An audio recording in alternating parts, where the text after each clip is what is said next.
Hello, my name is Matt Peltier.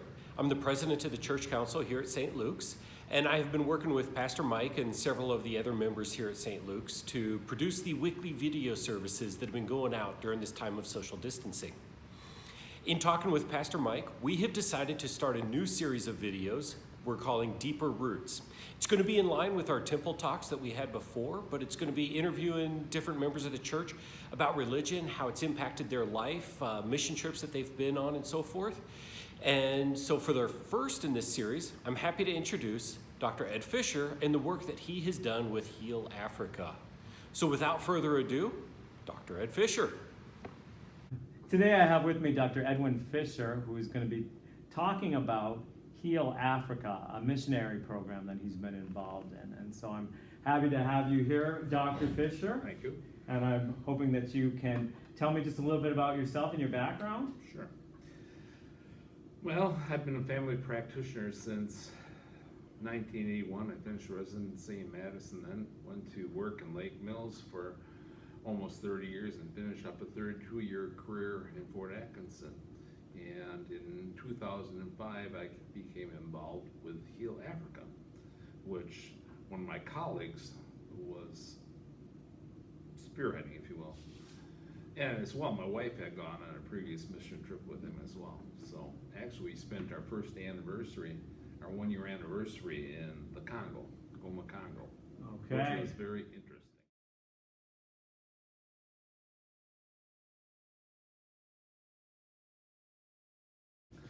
Well, can you tell me exactly what is Heal Africa? All right. So in around 1995, don't get too stuck on the exact date, but it was about 1995. There was a fellow named Paul Groening, I think I'm pronouncing that right, who was on some board of directors with Joe Lucy, who is an African orthopedic surgeon from Goma, Congo, DRC, Democratic Republic of Congo, and Joe had always had this idea that he wanted to have a teaching clinic residency start in Africa that would be run by Africans, and Paul Groening and him put together a program called DOCS. Don't ask me what it starts for. It's an acronym for something, DOC. DOCS and people involved in DOCS went different directions, and Heal Africa was born out of that. DOCS, I think, eventually reunited with Heal Africa, but it's called Heal Africa now.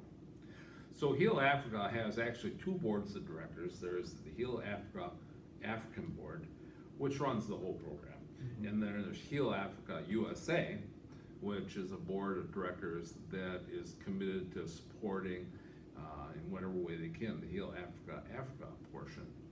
And well, Heal Africa is unique. It's different from many other missions. I'm not sure it's different from all missions, but there are many different groups in Goma that are providing medical care, Doctors Without Borders, the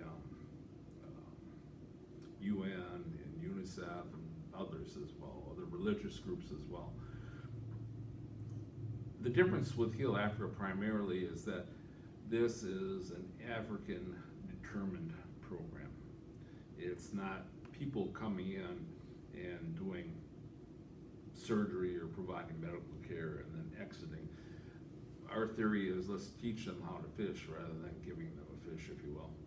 And so we want to be primarily run by Africans as well.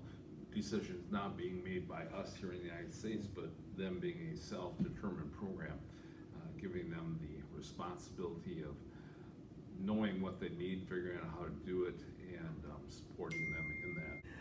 So for your African board then, does that mean that the people of Africa determine what services you provide to the people of Africa? They determine what service they are going to provide. Okay. And then we support them. So our group that goes from here, Dr. Mark Erickson is a general surgeon here in Fort Atkinson, and he was probably the first person. He met one of their surgeons, Dr. Ahuka, and Dr. Ahuka and Dr. Erickson got together, and Dr. Erickson started going there, and he drew the interest of many other people, friends and doctors around here, as well as other cities in the state who accompany him. So at this point, we often have about 3 general surgeons. There's a plastic surgeon who often goes. We've had nurses go, surgical techs go, family practitioners go. I think that pretty well covers it. So then the people of Africa then determine what you're going to teach them and how they're going to provide that service to their people? Well, for me, for example, as a family practitioner, they've set up a residency program. So they get out of college with a medical degree, but it's not a doctorate.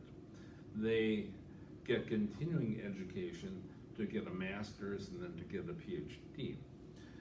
But they are doctors, so this program is set up to train those who have already gotten their degree, and they get the further training. When I go over there as a family practitioner, I am teaching them current diagnosis and treatment of medical problems, things encountered in your everyday practice in your office around here, things like hypertension, diabetes, prostate problems, depression, you know, the whole gamut of things that we expect doctors to know around here. And I would go in there and give lectures daily to enhance their learning, but you know, that's only 2 weeks of the year. So there's a whole year where they have to train themselves, I guess, or seek training from other places.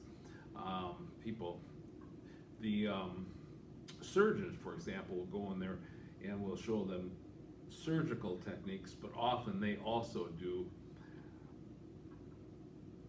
difficult cases that normally they could not handle there, especially the plastic surgeon sometimes has unbelievably complicated cases. It's a violent country and there have been violent problems over there. For example, women who've been sodomized by soldiers by their guns that who develop tears between their vaginal walls and their bladders and have chronic urinary leakage. Well, you can imagine what it is like to live with, and constant dribble, constant smell. They become pariahs basically in their own families. But then they come to this organization and they have social programs set up there too. So not only do they get their vesico-vaginal fistulas fixed, but they learn other things through the ongoing education, how to do business things or make things or how to read and to write. And when they're all healed, they go back to their communities or villages and actually then become the stars, if you will, of the village because of their enhanced knowledge and experiences teaching. So it's it's much more than medicine program. That's what I'm trying to say. They have sewing programs set up. They have education programs set up. They have a project they call the Nehemiah Project, which goes out to support communities and help develop agricultural benefits. Well, I'm not a part of those things. What I do is very small, very much insignificant compared to everything else that's going on there. But it does sound that like Heal Africa does both medical procedures itself and teach how to do medical procedures. And medical care, yeah. And they provide, it's a very spiritual program. They have a church right on the grounds. The doctors and the patients go to church together 2 or 3 times a week, and I will have some pictures of that video to share later, I hope. It's very unique. They pray together. It's impressive. I wish a lot of that was going on here in America. So is it fair to say then Heal Africa is a Christian organization? Yes, definitely. It's the glory of Jesus. Is it affiliated with any denomination No. or sect? No. Okay. They have sponsoring churches. They get support not only from sponsoring churches in different areas, but also besides this U.S. component here locally, the Australians come in and support them in a big way. They get donations from major donors and minor donors all year round in form of money or equipment or whatever. And the British were involved, are involved. The Canadians were involved for a little while. I don't think they're too involved right now. Well, what countries are you involved in beside the Congo in Africa? That's it. Okay. Now, just so I understand a little bit about the Congo, could you tell me a little bit about the makeup of the Congo? Is it a primarily Christian country? Well, I just read this last night because I wasn't sure. They say in the statistics, 45% are Christian, 40% are Muslim, 10% are different sects, and the balance, probably nothing. Okay, and as far as then as treating them, does their religious affiliation affect if they're treated or not? No, everybody gets treated, and visitors get treated. I've seen diplomats from India, for example, so Wow. they serve everybody.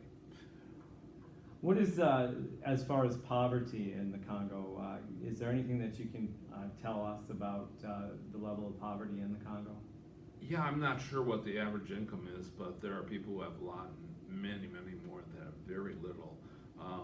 Many people live under floor huts, tin roofs. There's some beautiful houses there. The Belgians, of course, settled this area years ago. But some of those old Belgian homes are pretty magnificent, but in the Congo, things don't stay new very long. They degrade very fast because I think of the weather primarily, the heat, the humidity, upkeep. But people are poor there. The other thing that struck me the first time I went in 2005, I probably spent the first 3 days in a semi-state of shock over the poverty, the housing, the number of people, and that's changed a lot.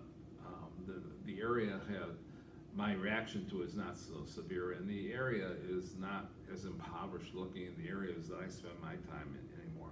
Many of our residents have homes they've built, but it's an ongoing process. When I first went, I don't think there were any banks, or maybe one bank. Their banks weren't very trusted. Now there are some banks in the city. Everybody has a cell phone there. It's sort of like America. It doesn't depend how rich or poor you are, you have a cell phone. And over there, sometimes they walk around with 2 or 3 around their neck. No.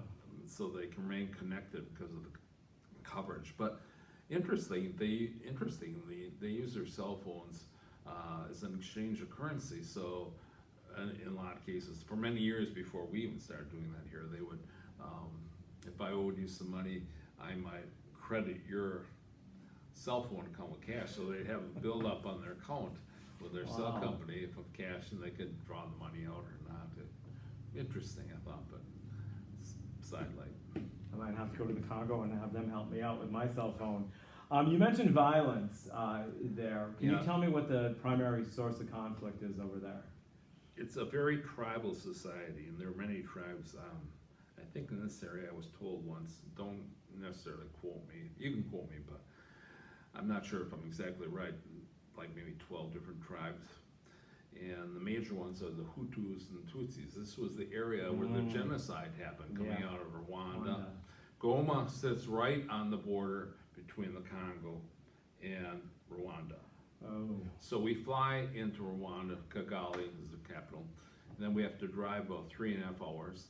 And as soon as you cross the border into the Congo, that's where Goma is. It sits on the shores of Lake Kivu, and about 7 miles outside of the city is a volcano that erupted one year, and it's always smoldering. But that was the area of the genocide when so many people are massacred. It's a strange thing because these people are the most loving, nice people. You meet them and you think, how could these things happen? But they do. And I'd see soldiers in clinic that were wonderful people, very nice, very generous, very polite. But it's well known that many of the soldiers, the way they can sustain their income is at night they have their guns, so they rob. So it's a strange society, and tribalism is much improved now. Again, thanks to Heal Africa, I think, bridging a lot of these tribal gaps because they don't have any one tribe in the residency program.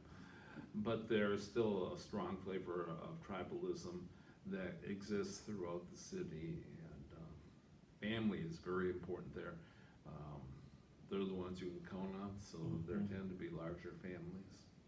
Now, of course, when you started to talk about the Rwanda genocide, I know that there's great stories of faith that come out of there.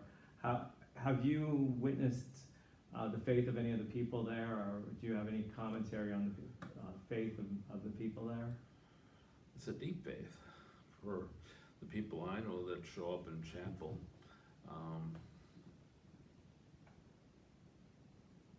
I think when you live in that kind of situation, your faith plays a much more active and vital part of your life, because you're much closer to sickness, poverty, death.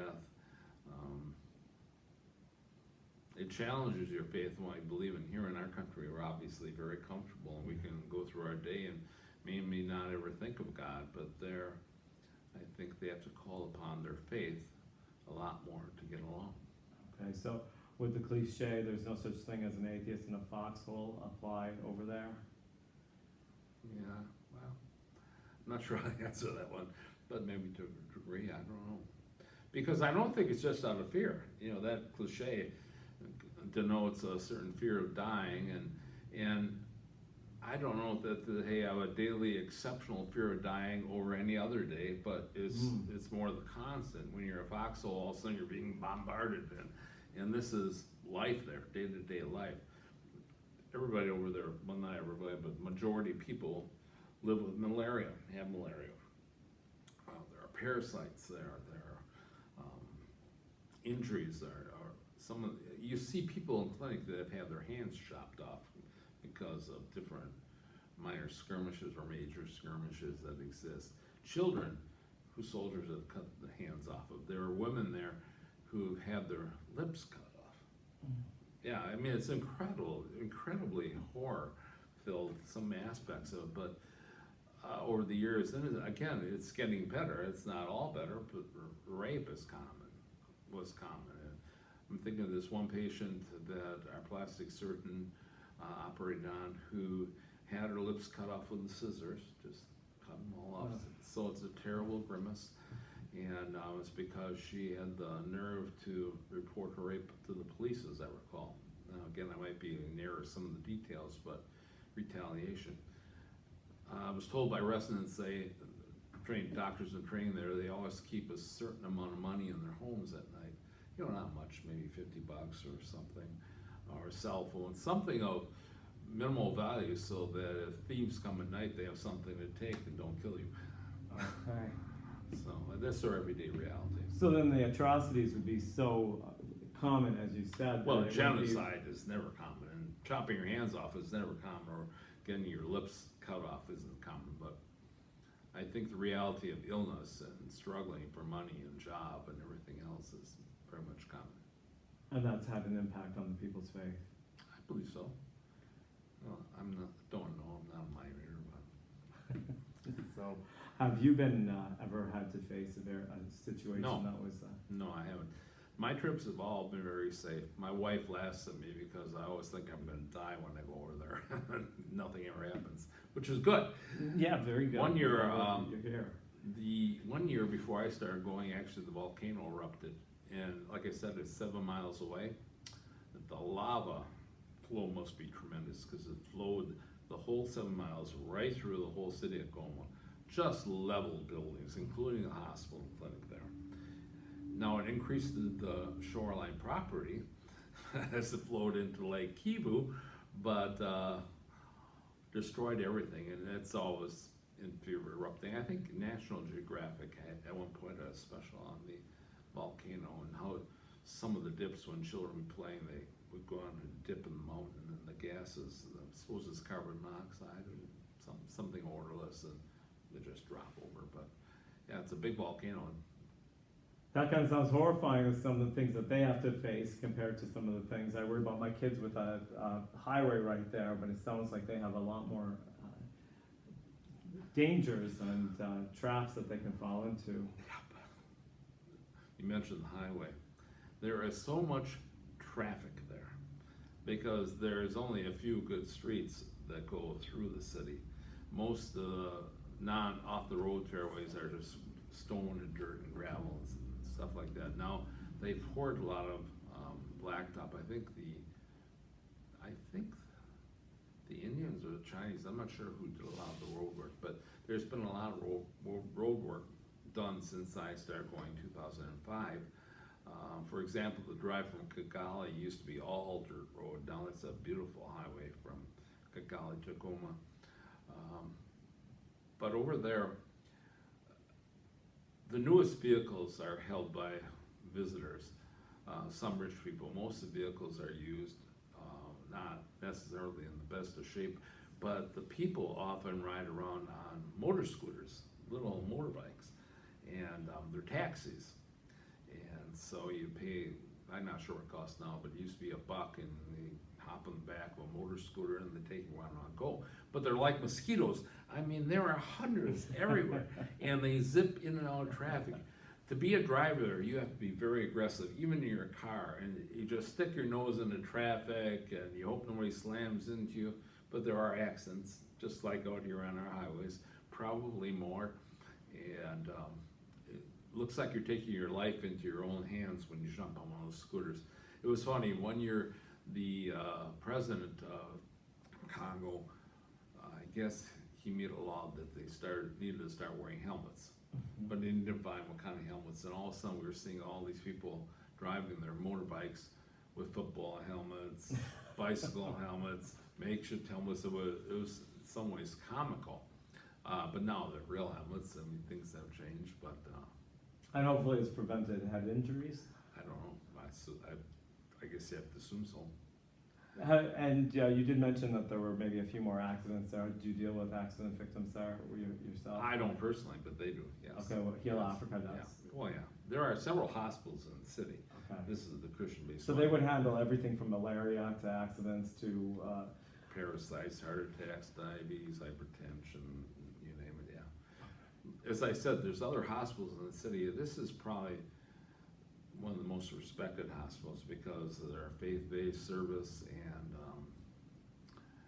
the quality of doctors going through training. Because a lot of the other, I believe, a lot of the other hospitals are not maybe just staffed with people if it had no further training. And in the Congo, they are now setting standards for training, trying to improve the qualifications and understanding of what doctors are capable of and what they aren't. It's funny, there are two people who come into the clinics there and they'll be sick and they will swear they've been poisoned. And I've heard that so often, well, I've been poisoned. You know, people sure. may be poisoned over there, but not to the degree that they say it. But it's, again, I think some of the mentality of the society there.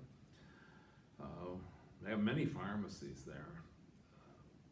And most of the pharmacies, I think, handle meds, but the availability of medicines that we take for granted, they may or may not have. We perhaps will have 10 different ACE inhibitors to choose from. Well, maybe they'll have 2 or 3. It depends on what got donated or what's available to them. So there's limitations on medications as well. Okay. Did you get close to anybody while you were there? Oh, yeah. In fact, I went back this year. Primarily, there was already a family practitioner there teaching.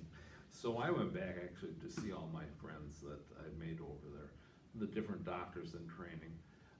In 2005, or maybe it was a year or two later, my wife and I decided it'd be nice to bring a couple of their doctors to our home here, or let them visit for a couple of months and experience medicine in the United States, how our clinics are run, how our hospitals are run, exposure to some other specialties they might not have been exposed to, and they're dear friends. And it's very rewarding to see now that those different doctors we sponsored for a couple months, they're in leadership positions there now. I don't want to take credit for it, but their commitment to learning more and excelling in their skills and taking on responsibility, their commitment to their own people and a higher quality of medicine and Christian service, it's good to see. Now, you did mention, all the faith-based nature of Heal Africa. Are clergy involved in any way? Only of their own, yes, very much so, but their own. We don't. I'm sure you can come along if you want, but they have many ministers over there, many lay ministers, real ministers, ordained ministers. And from different faith backgrounds within Christianity, I take it. Yeah, boy, you're getting me into an area I'm not too sure about. I mean, there are many different churches over there, Mhm, but mhm. specifically the church on this campus, I'm not sure that they have a denominational title. Sure, sure. I think it's pretty much non-denominational. Okay, we talked about how a little bit how it's hard to discern the faith in somebody else, but how has your experience with Heal Africa, how has that affected your faith? I think that what's most remarkable is seeing the faith these people have when they have so little. And I think that I'm not making any accusation towards American Christians or my own Christianity or yours. I think we are so rich as a nation and as individuals in the nation. And there's always this thought, I think in the back, my personal thinking is that there's always a thought in the back of people's head that if you have many things, you're really blessed by God. And indeed, we are blessed by God. I'm thankful to God for all the blessings I do have, material and temporal material blessings and eternal blessings. But they don't have all those goodies over there that we have. And their faith maybe is stronger, having to face life and death situations, getting by on less. I think that that's what I've come to appreciate, that you can have such a strong and committed life living in difficult situations. Mm-hmm.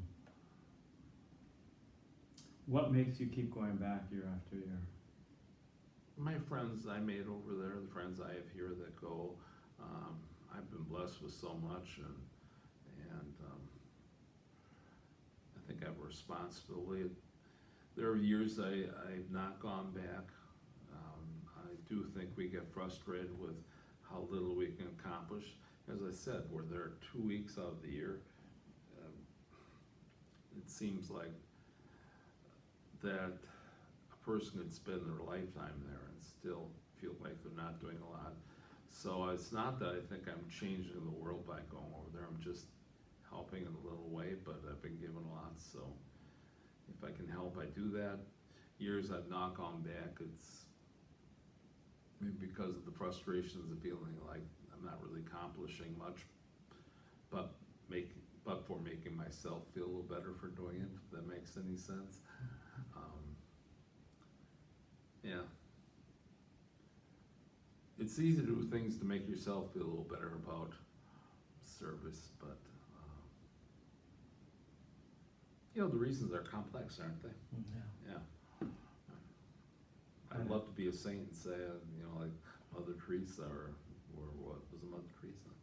Mother Teresa in Yeah. India, Calcutta, Yeah, India? right. But I'm not a Mother Teresa, that's for sure. So.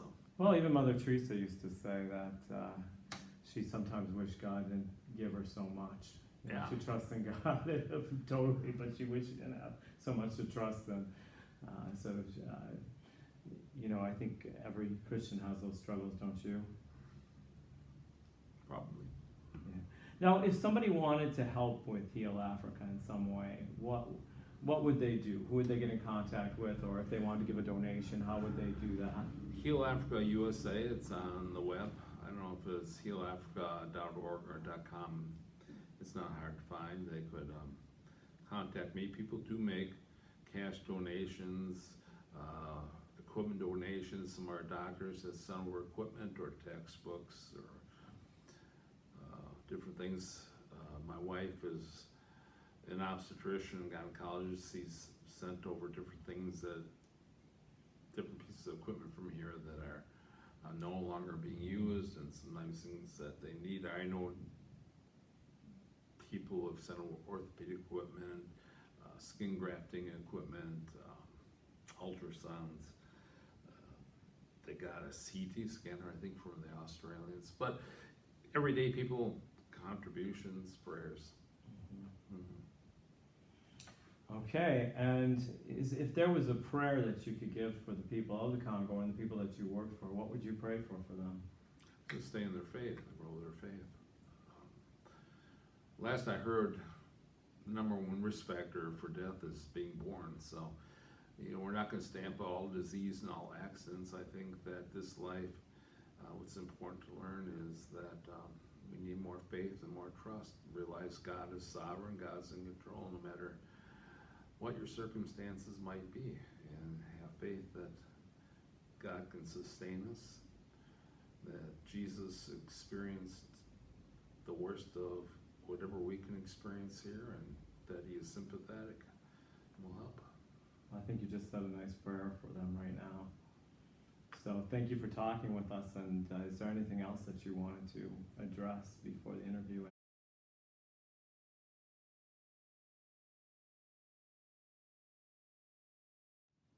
Heal Africa, in Africa, the clinics and the hospitals are trying desperately to be self-supporting. And people do receive bills for clinic care and hospital care. There's funds from donations to help pay costs.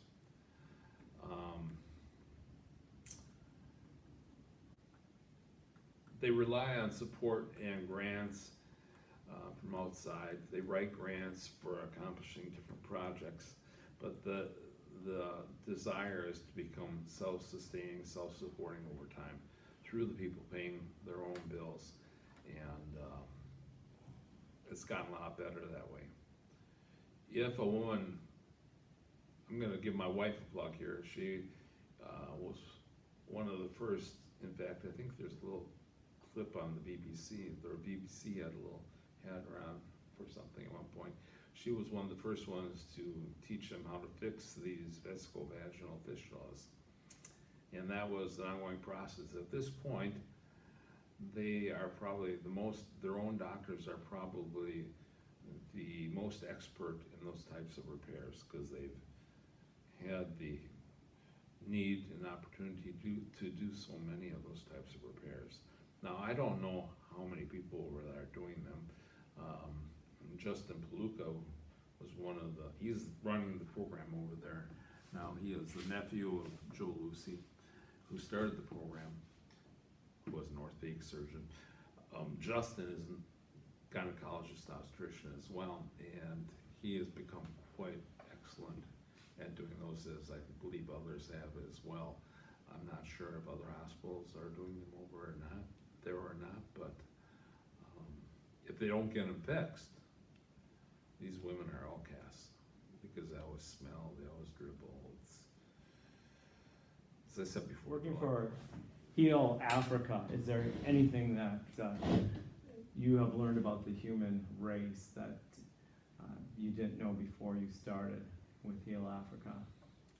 I think we all know in our heads what we as humans are capable of, both good and bad, but it becomes very real when you see such extremes. And this is a fallen world. And when Adam and Eve fell, it contaminated our relationship to everything in this world. Our relationship with God, our relationship with nature, our relationship with the animals. Everything is in a fallen state. This is a fallen world, and I think that human beings have written in their heart morals by the Holy Spirit. And I believe that those are the things that make the best of what we as humans do, are responsible for the best of what we humans think and do. But there's a separation from God that also makes it possible for humanity to be capable of just the most atrocious things. It's evidence throughout history. And we're all capable of that. But for the grace of God, there go I in the end, right? Whether it's my economic condition or my morality or you name it. That's why we need to be reconciled to God through Jesus Christ, because Yes. we are so not capable of that. Right. And what's one thing that we can all pray for is the reconciliation of the human race to God through Jesus Christ. Yeah.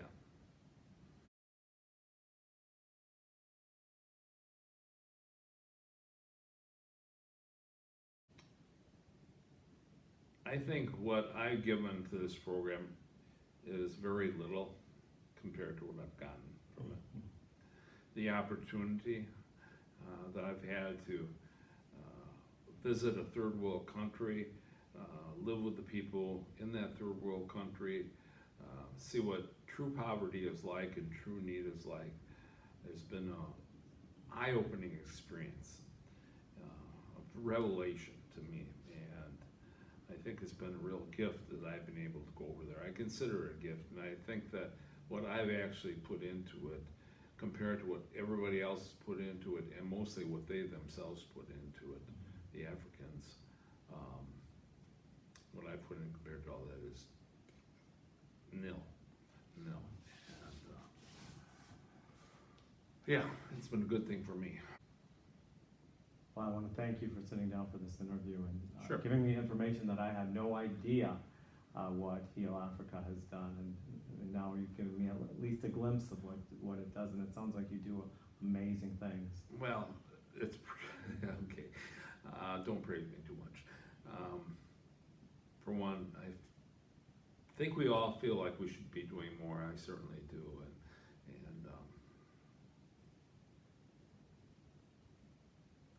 I feel embarrassed when people compliment me about it because there is, as I say, I probably get more out of it than I give, and I don't give that much, and it's not my own volition.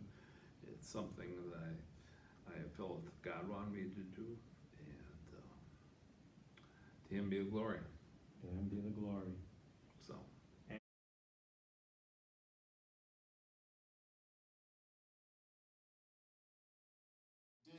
Thessalonique, the whole congregation of Thessalonica.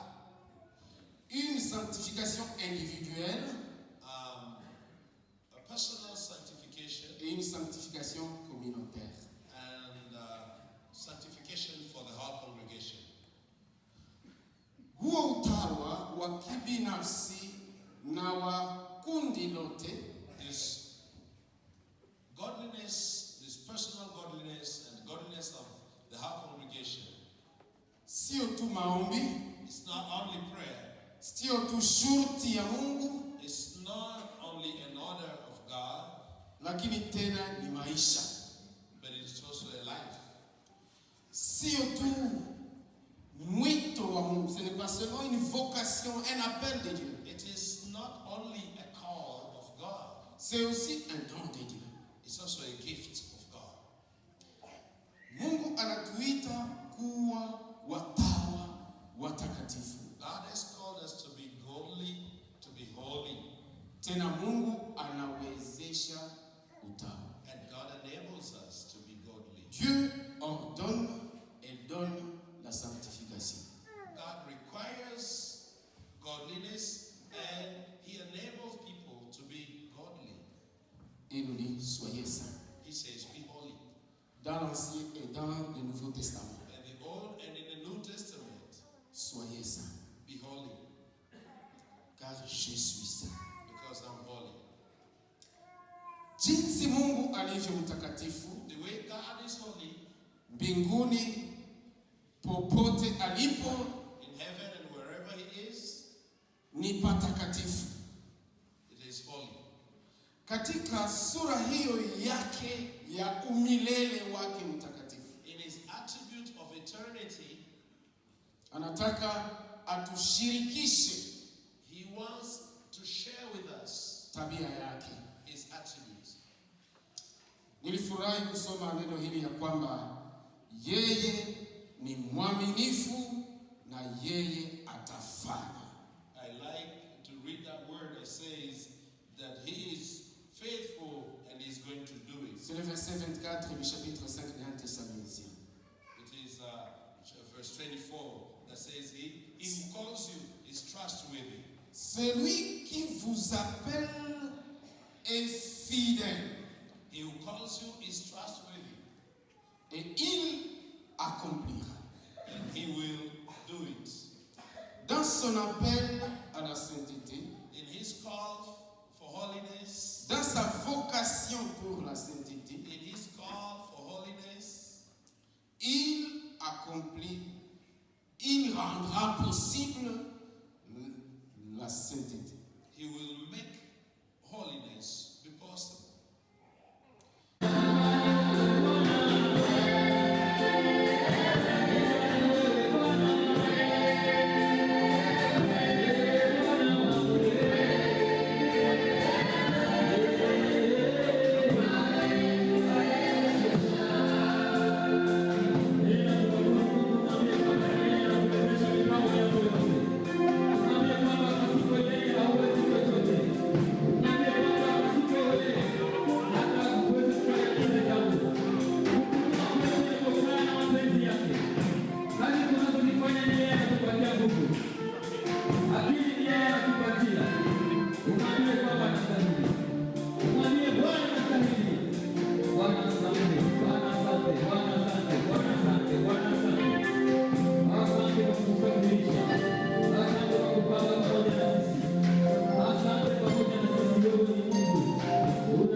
Thank you to Dr. Ed Fischer for the work that he has done in introducing us to Heal Africa and their mission in the Congo. Their link is going to be listed below. You can take a look for more information and find out how you can help. If you or somebody you know would be a great candidate for one of these interviews or to talk to us about their faith for Deeper Roots series, please send me an email at the link listed below. Be happy to hear about it, and we can arrange some time to get together and make the interview happen. Thank you.